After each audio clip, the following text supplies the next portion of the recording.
Assalamualaikum warahmatullahi wabarakatuh. Halo semua, kami dari kelompok 10 akan membahas materi vasodilator, yang dimana guru mata pelajaran farmakologi kali ini yaitu Bapak Apoteker Aris Aziz SSI MKes.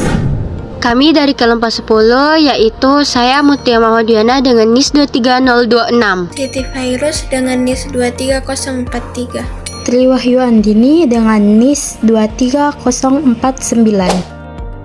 Apa itu vasodilator? Obat yang digunakan untuk melebarkan pembuluh darah, membantu aliran darah lebih lancar dan mengurangi tekanan pada jantung. Proses terjadinya aterosklerosis. Di dalam arteri koroner terdapat 3 lapisan, yaitu tunika eksterna, tunika muscularis, dan tunika interna.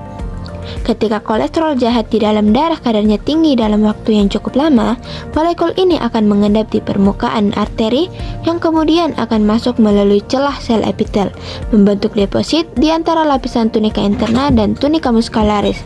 Timbunan lemak ini disebut plak. Ketika plak bertambah besar dan menyebar di arteri, plak tersebut akan menonjol di lumen dan membentuk benjolan yang dapat menghambat aliran darah. Diabetes, kadar gula darah tinggi merusak pembuluh darah dan saraf. Hal ini menyebabkan penurunan elastisitas pembuluh darah, mempercepat aterosklerosi dan meningkatkan risiko luka sulit sembuh pada kaki. Kolesterol. Kadar kolesterol LDL yang tinggi dapat menyebabkan penumpukan plak di dinding arteri. Plak ini mempersempit pembuluh darah dan mengurangi aliran darah ke anggota tubuh. Hipertensi merusak lapisan dalam pembuluh darah sehingga ada penumpukan plak. Jika PAD sudah ada, hipertensi dapat memperburuk kondisi dengan mempercepat penyempitan arteri, menyebabkan nyeri, kram, atau luka yang sulit sembuh di kaki. Nah, adapun gejalanya yang pertama itu kaki membengkak jika pelebaran pembuluh darah menyebabkan cairan bocor ke jaringan. Kedua, wajah kemerahan karena aliran darah meningkat ke kulit.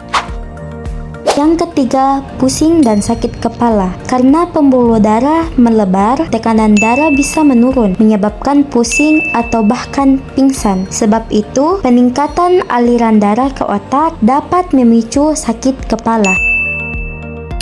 Kelelahan. Jantung harus bekerja lebih keras untuk menyesuaikan perubahan tekanan darah, menyebabkan rasa lelah. Tekanan darah rendah, pelebaran pembuluh darah mengurangi resistensi aliran darah sehingga tekanan di dalamnya menurun. Adapun pencegahan, yang pertama menjaga pola makan. Sebaiknya kita harus mengkonsumsi buah dan sayur, mengurangi makanan tinggi kolesterol, gula, natrium, dan lain-lain. Minum air putih yang cukup, mengkonsumsi jus buah ataupun susu. Yang kedua, menghindari alkohol, kafein, dan rokok. Olahraga yang cukup. Olahraga yang cukup membantu menjaga keseimbangan aliran darah, tekanan darah tetap stabil, dan dapat melatih pembuluh darah untuk beradaptasi dengan perubahan tekanan. Nah, adapun spesialis obatnya, yang pertama itu ada obat generik Buflomedil, dagang Luftil, dan pabrik About. Kedua, generik pentoksifilin, dagang Trental, pabrik Eventis. Ketiga, generik Isosuprin, dagang Dufadilan, pabrik Solvay. Keempat, ada generik Codergocrin, dagang Hydergin, pabrik Novartis. Kelima, generik Tocopherol Nicotinat, dagang Enico, pabrik Eisai. Yang keenam, generik ekstrak Ginglol Biloba, dagang Tabokan, pabrik Papros. Yang ketujuh, generik Dikergolain, dagang Sermion, pabrik Pfizer. 8. Generik Sinarizin, dagang Stugeron, pabrik Janssen. 9. Generik Naftidroforil, dagang Prasilin, pabrik Servier. Yang terakhir, generik Flonarizin, dagang Sebelium, pabrik Novartis.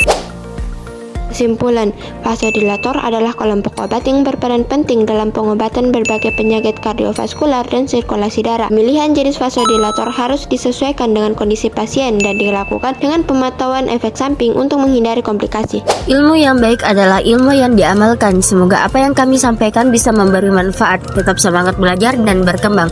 Jangan lupa like, komen, dan share kalau perlu.